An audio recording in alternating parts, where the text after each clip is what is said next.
Hello everyone and welcome back to TowerGate. It is January the 30th, 2018, day 327 of TowerGate. It is Tuesday. Thank you so much for tuning in. Welcome to my new subscribers and new viewers of TowerGate. Here we are in a constant pursuit of the truth. That's what we do here. Well, of course, the big news today is that the Senate Intelligence Committee did pass to approve releasing the memo. It was a party line vote, 9 Republicans all voting yay, 5 Democrats all voting nay. So 9-5 party line vote, the memo will be released. So now it goes to the president, where he will have 5 days where he can either release the memo or stop the memo from being released. And of course we know that he will release the memo, hopefully in unredacted form. That's what we're all hoping for, that there'll be no redactions, because normally it's the names that they redact. That's what we want to see. That's what they want us to see.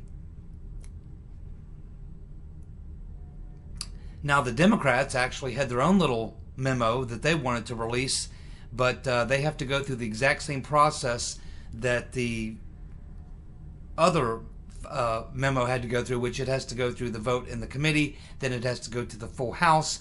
I doubt that it will pass the full House because there simply won't be enough Democrat votes to vote for it, and I don't think there'll be very many Republicans voting for it. It depends on what it is and what's in it. We can assume it's nothing more than propaganda, something they threw together pretty quickly. We know they threw it together over the weekend, so it's probably not much to it. It's probably just propaganda from Adam Schiff, the bug-eyed fool, and his left-wing wingnuts friends in the Congress, in the Democratic Congress, as well as those, of course, that sit on the Intel Committee.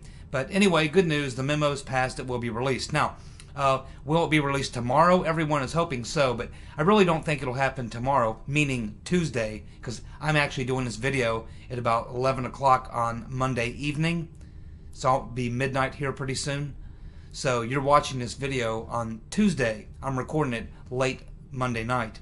So Tuesday is the day in question, but Tuesday is the day, as you're watching this video, that would be tonight, that Trump will be giving his State of the Union. And I don't think he wants this memo distracting from the State of the Union. So my guess is that he'll do the State of the Union Tuesday night.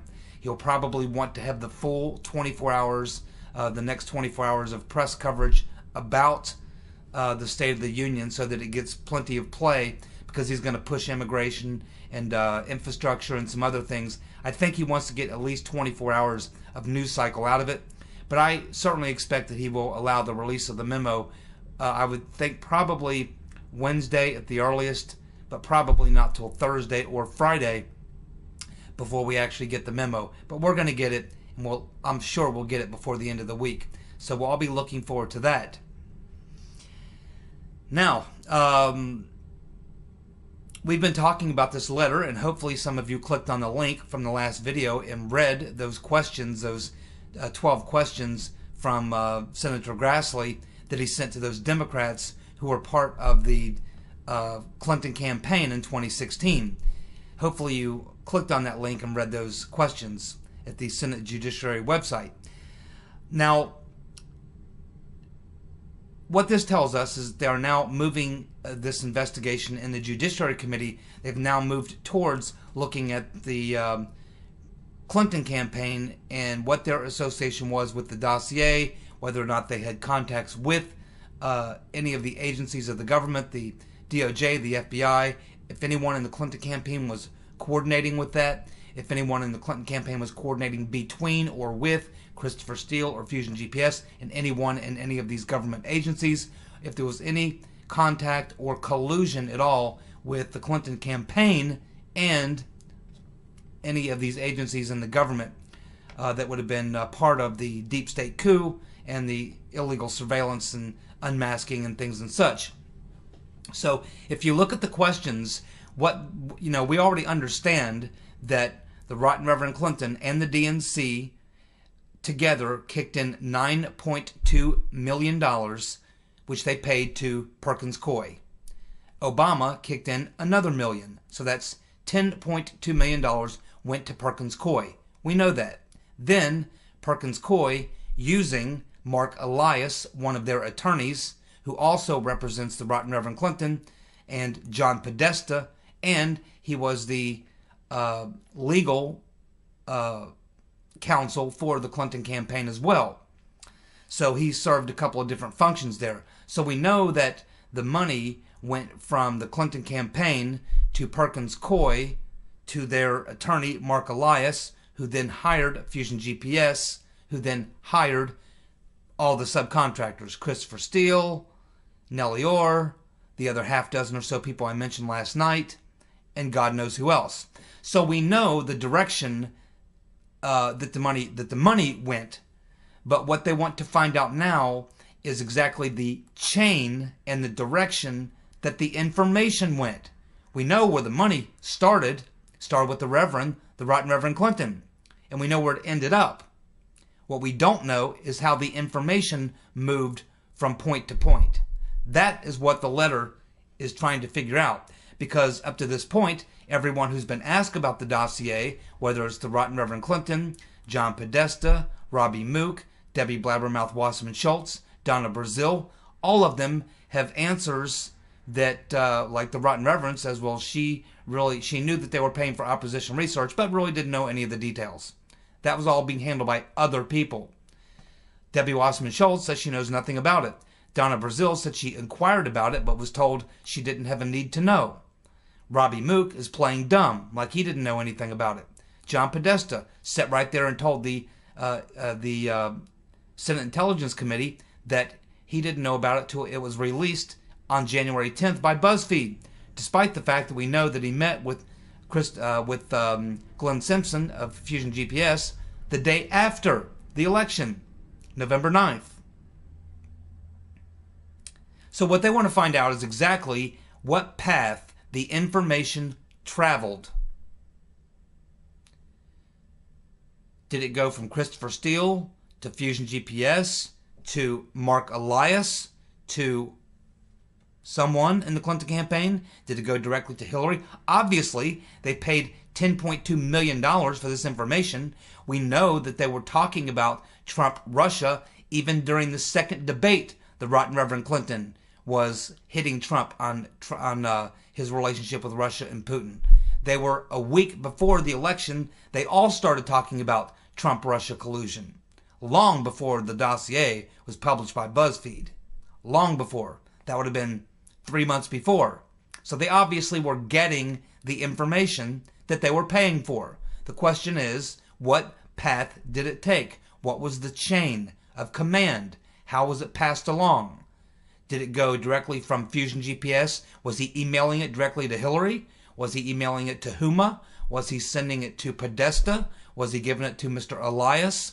Was he giving it to Robbie Mook? Was he giving it to Wasserman Schultz? Was he giving it to someone else? They want to know the path, because we know the money path. What they want to know now is the information path. How did the information that they paid for, the dossier, the memos, whatever, what was the chain that it followed, the path that it followed? What was the, almost need like a flow chart, to see. Was Christopher Steele giving that information directly to the Clinton campaign? Was it coming from Fusion GPS? Was it going to Mark Elias first? Was it going to Podesta? Was it going to Hillary personally? Was it going to Huma? How exactly was the information moving from its sources, whether it be Steele or Fusion GPS or Nellie Orr or Bruce Orr or someone in the FBI? Exactly what was the path and the chain for the information to go from its source, the information source, to the Clinton campaign, and who in the Clinton campaign was getting that information? That's very, very key.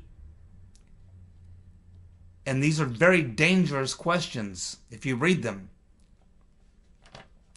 Because at this time, the people who have to answer these questions do not know what these three committees know. They don't know what Grassley knows. They don't know what Nunes knows. They do not know what Mr. Goodlatte knows. They certainly do not know what Inspector Horowitz, the IG, what he knows. They don't know. You don't like to be answering those types of questions unless you have a pretty good idea what the other side knows. That's why they're hitting them with these questions now.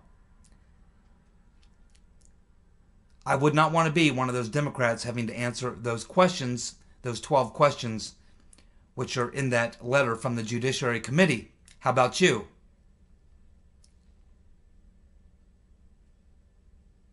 Devin Nunes. Let's talk about Devin Nunes for a moment. As I told you about 2 weeks ago, he's not stupid. He understood that as soon as they released the memo that he was going to be attacked and this type of thing, and that they were going to attack the credibility of the memo itself. And so he knew that they would, because they would do that, that he's already been working with other people to put together the sources that they used to back this memo that they are going to release.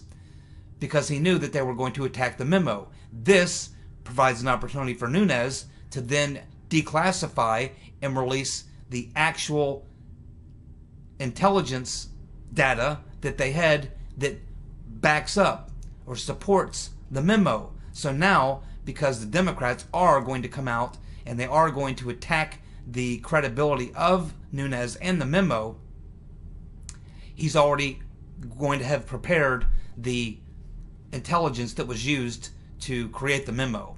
And that was kind of a setup, which Adam Schiff, the bug-eyed fool, and his friends fell right into Nunes's trap. But let's talk about Nunes for just a moment. Remember, Devin Nunes went to the White House skiff where he observed unmasked conversations between Trump and his team, and knew right away it was extremely, extremely illegal.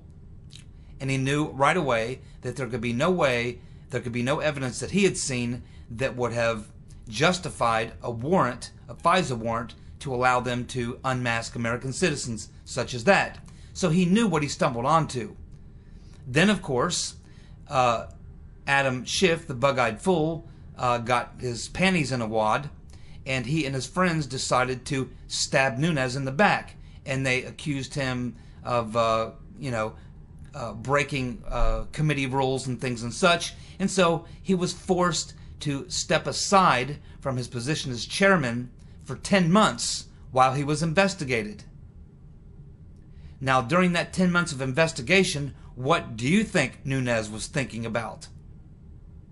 He had gone to the White House skiff. He saw what he saw. He knew what it was he was looking at and understood it exactly. So for the past 10 months that Nunes was sidelined, you can bet that his ass was chapped. And he's got it in for Adam Schiff, the bug-eyed fool, and his friends. So that whole time of that 10 months, he did a lot of thinking and a lot of planning. This memo was not something that just popped in his head a couple weeks ago. He's been thinking about how to do this for a very long time. Months and months ago, he knew he was going to put together this memo and release it to the public because he knew he could. And he knows what he's got. He also understood what the response was going to be from the bug-eyed fool and his friends. And exactly the response he expected is what he's getting. But what other reason did Devin Nunes feel that he had to release that memo for? It's very simple. You have all this stuff going on, all this noise with Trump Russia, which is all a hoax, and he knows it. All these other things, obstruction, all these things going on. He knows that he needed to get this memo out there because he knows that when people read it, they're going to be alarmed.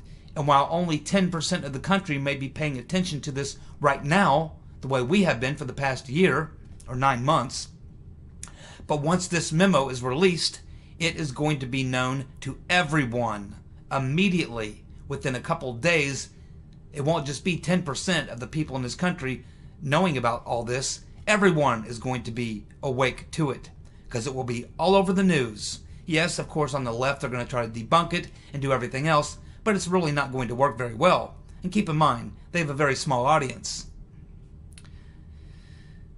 So Nunes, the most important thing, obviously getting the dossier, getting the memo out there for people to see, the FISA memo, to see the corruption and everything that happened, the illegal activity that went on in the FBI, the DOJ, and other places. The idea here is you get this out there because you want to get the public support behind it, because Nunes wants to do much more, along with his friends who are working with him, Mr. Goodlatte and Mr. Grassley. They're working together. And you might even, it's being suspected that possibly Inspector General Horowitz, it may be working along with them as well. He's certainly giving them a lot of information. So the idea here, I'm thinking, as far as Nunes is concerned, is once you get this out there, then it begins to, people get a taste of this, and now they're extremely curious. They're fascinated. They're angry. They're freaked out, but they're very interested now. They get sucked into it. This FISA memo comes out, and now all of a sudden everyone's talking about it, and everyone wants to know more. So the purpose of getting the FISA memo out there, yes, obviously the people who are part of the base and Trump's base and people that follow it, we've been following it, and we know most of the things probably that will be in the memo. This was released to get the wider audience, those other 90% of Americans who aren't paying attention because they don't watch politics. So it's to get those people to pay attention and to get them curious and to get them salivating, foaming at the mouth for information, wanting to know. Because once people get interested in a topic, they want to know more. And they want to know more and more. So a large part of Nunes releasing this memo was to build public support for even more investigations, deeper investigations, which is where Nunes knows this must go, along with Grassley and Goodlatte. Because this is not the only memo that's going to come out. There'll be other memos, and then the other two committees will have other memos. And then when they're all three done, putting out their memos and releasing this type of stuff, and there's a full feeding frenzy going on by the mass public wanting to know more and more about what happened, eventually they'll drop the final report, which will lead to an inspector, a special counsel or special prosecutor, which will lead to grand jury, which will lead to indictments, which will lead to people going to jail. Nunes had 10 months to sit back and think this through. And he's executing his plan to perfection. And he's working in a team. Believe me, he and Goodlatte and Grassley are working together. You can see it. If the memo proves that the Russia story was fraudulent, then the Mueller investigation should be ended, because there'll be no Trump-Russia collusion, which is what it was all about. If it's proven to be a fraud, then there's no need for Uncle Bob and his Hillary donor posse is there. But then some will say, well, what about the obstruction? Well, if there was no original crime, then there cannot be obstruction. You can only obstruct a crime if there first exists a crime. If there's no underlying or pre-existing crime, there's nothing to obstruct. So whether it's obstruction or Russia collusion, neither of them are going to have much bearing after the memo is released. Let's keep another thing in mind.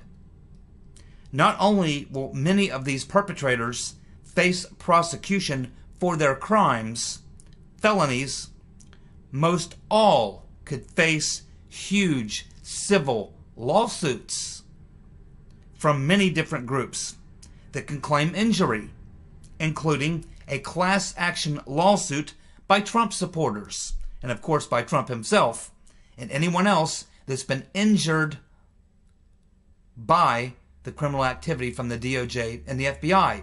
Each of you could file a civil lawsuit. I could file a civil lawsuit against the FBI and the DOJ. Now, it will be against the individual players, Peter Sbenstrokinus, Lisa Page, Bruce Orr, Nellie Orr, McCabe, Comey. We could file civil lawsuits against them, and they will be facing both criminal and civil lawsuits. And if someone doesn't file a class action lawsuit on behalf of the taxpayers against some of these perps, I will.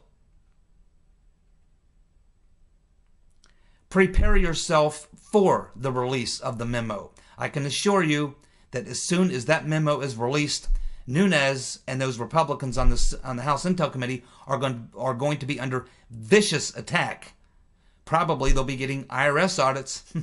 Probably they'll be getting death threats. They'll probably be getting harassment from other committees, from other government organizations, from left-wing groups. The media will be trying to tar and feather them, and not just them, but Republicans in general, and the president, and all of us. We are all going to fall under vicious, vicious attack because we have the rats backed into a corner, and they're wounded. They're badly injured. They're rabid, nearly defeated, injured, angry rats. They'll react the way a rat would react in that situation. They'll lash out at anything to save themselves. And they will execute the scorched earth policy. They'll burn it all down if they have to. Prepare yourself, because everything from this point forward will be ratcheted up many notches. You think it's been ugly up until this point? Just wait till the memo comes out and the full arsenal comes out against all of us. Trump, Nunes, Republicans, and everyone. They're going to launch a major assault, and then of course there'll be counterattacks on them and counterattacks on us. This thing is going to get nastier and nastier as it gets hotter and hotter, as we move closer and closer to the truth. It's going to continue to be ratcheted up more and more as we move closer to the truth, and as more of these things come out. The other guys are not just going to lay down and die. They're going to fight to the very death. And that is exactly what's going to happen to them. They are going to be the casualties in this particular fight. We are going to win, and they are going to lose. But there's going to be a lot of blood and guts on the floor before it's done. Prepare yourself, strap yourself in, and get ready, because it's about to get really hairy.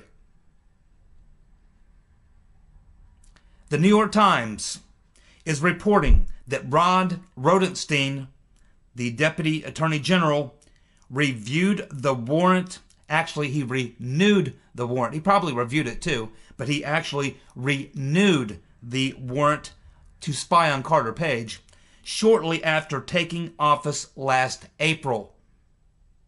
Uh-oh. I certainly hope he came up with some good intelligence information, because if he renewed that FISA warrant based on the information that was used to obtain the original FISA warrant, he's going to jail. Right along with Andy McCabe, the American Zero. In fact, that's the next story. As we all know, Andrew McCabe was forced to resign. You can call that fired, forced to resign, whatever. And it appears from sources, Sarah Carter and a couple other news sources I've been looking at, are saying that it was not pretty when various people around McCabe came to him and said, hey, the word's just come down. You either have to resign or you are going to be fired. If you're fired, you lose everything, pension, benefits, and all. If you resign, you will still get your pension and benefits. Of course, he's going to be in prison, so it won't do him very much good. But in his mind, he'll at least still qualify. So he was forced to resign. Now, people are saying that's for two reasons. Number one reason is that in the wake of this memo coming out, Christopher No Shit Sherlock Ray, the FBI and with her director, went over to the White House SCIF and looked at the memo that's going to be released. And he was so alarmed by it, and so alarmed by what it reveals about what it revealed about McCabe, the American Zero, that he had no choice but to tell McCabe, man, you better go. You got to go. And so that's why he was forced out. And apparently it did not go well. Andy, the American Zero, did not take it very well. Apparently he blew up, dropping F-bombs. He went ape shit. He lashed out at his fellow FBI members for not having his back. And they had to escort him out of the building. Armed security had to escort him out of the building.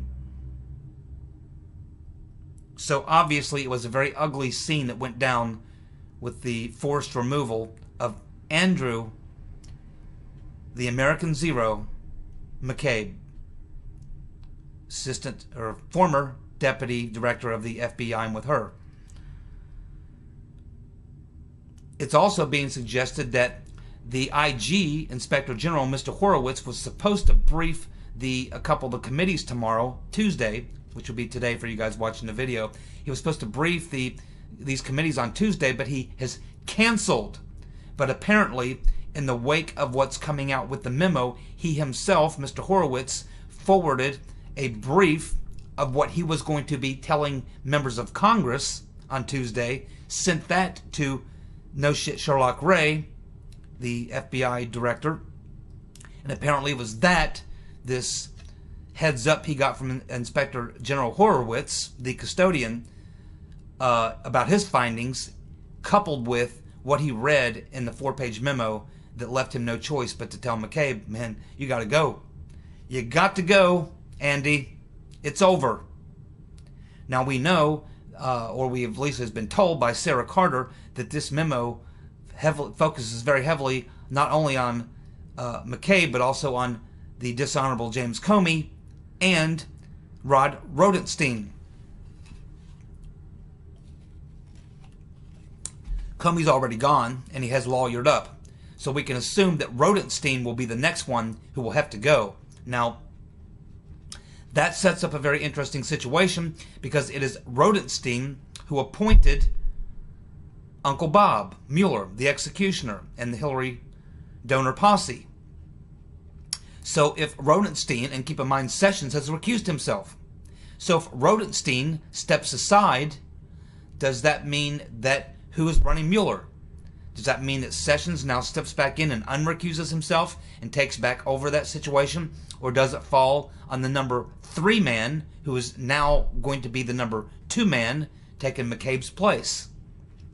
Exactly how is that going to work out? But I can assure you that if this memo, if what we're being told is true, and Rosenstein is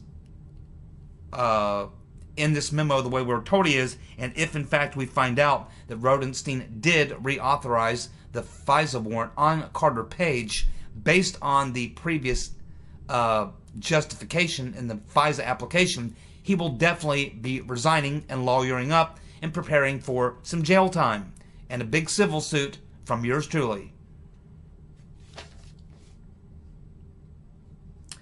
So yeah, there is a question as to why Inspector General Horowitz, the custodian, why he canceled his briefing with the Congress tomorrow. Now maybe it's because it's the State of the Union, maybe it's because of the turmoil going on over at the FBI and the DOJ, maybe he's waiting for some more information. We don't know. We weren't given a reason, but for whatever reason, Inspector General Horowitz has canceled his briefing to Congress tomorrow. They haven't said anything about when it may be rescheduled.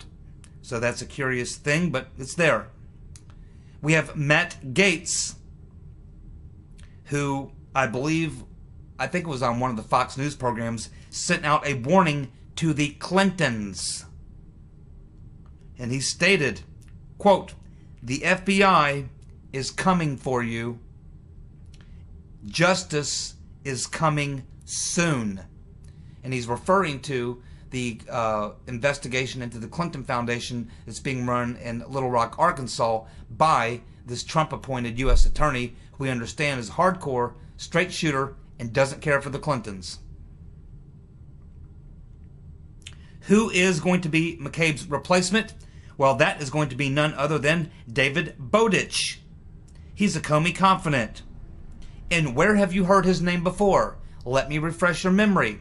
Do you remember, we covered it here on TowerGate, when they had the when we got the messages from, I believe, the Inspector General about the conversations between the DOJ and the FBI after they learned about the Comey, or about the Lynch-Clinton tarmac meeting. Bill Clinton and Loretta Lynch meet on the tarmac. As soon as a local news reporter finds out, they get ready to go with the story. Someone from the news station calls someone at the DOJ and says, "Hey, one of our reporters just stumbled onto this. You may want to, consider something. You may have to do something." So, at which point we got those emails, conversations between various people at the FBI and the DOJ about the Clinton Lynch tarmac meeting.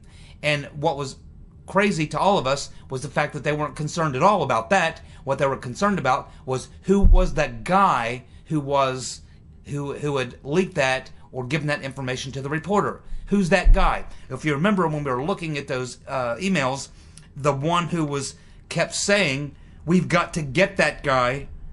Who is that guy? Scramble some people to get that guy." The person saying that was David Bowditch. It was David Bowditch who was the one who was talking about the fact that they had to get that guy, this security officer, police officer, whatever, who was apparently the one who told this reporter about the Clinton Lynch tarmac meeting. And Mr. Bowditch, who's now going to be replacing Andy McCabe, the American Zero, at the number 2 position at the FBI, that was Mr. Bowditch that wanted to get that guy. So he's a swamper. He's part of the Comey Confident team. And at this point, Christopher No Shit Sherlock Ray, you need to clean house. Mr. Bowditch is a non-starter. It's not going to work. In fact, he's probably implicated in a lot of these crimes anyway.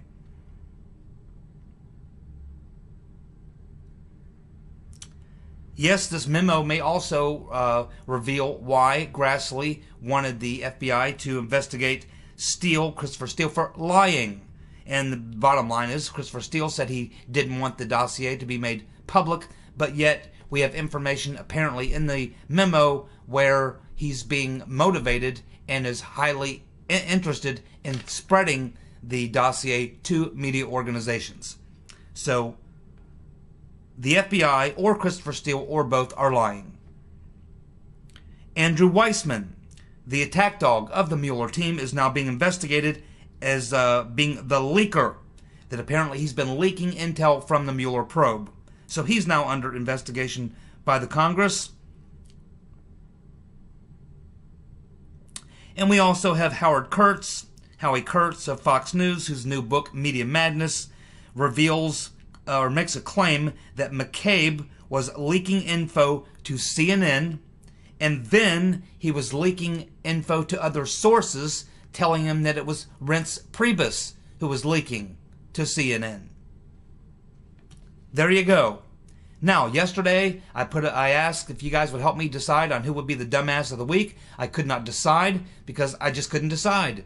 I mean, both the Right Reverend Clinton and Chelsea were equally qualified to win this week's Dumbass of the Week. I asked for your help, and I appreciate all of you who contributed and commented on who should be the Dumbass of the Week. And it looks like Hillary is going to pull it out by a hair. It was mighty close, but it looks like that we have the following people believe that Hillary should win the award for Dumbass of the Week. That would be Voss, Sage, Kirby, Brenda, Mora, and Yachtmaster.